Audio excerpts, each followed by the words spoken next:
geningan bener qabuluha teh wal muskilu qabuluha teh jeung ari anu hese manarima kana nasehat maksudna qabul di dinya teh naon ngamalkeun kana eta nasehat. Pan urang lamun nulis misalnya atau urang lamun maca dina hiji naon we dina buku atau dina naon dina sosmed atau naon lah gitu nya atawa ngadenge nasehat pan eta teh kadenge ku urang mah gampang kabaca ku urang mah gampang tanu hese na teh ngamalkeunana ngamalkeun kana eta naon nu ku urang didenge naon nu ku urang dibaca atawa naon nu ku urang geus jadi kanyaho urang mana nu geus jadi kanyaho di mana-mana urang nuliskeun atawa postingkeun hiji nasehat berarti pan urang teh eta geus apal nya kanu nasehat eta teh geus apal kumaha eta nya alus we aya manfaat keur batur meureunnya niat dakwah kitu nya alus dauraan teh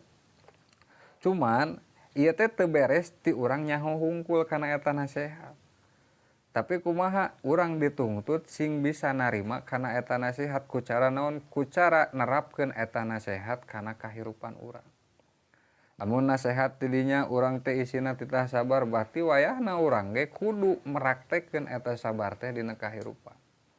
mun urang ngasihatan ka batur teh kudu syukur berarti kumaha urang teh kudu jadi jalma anu bisa syukur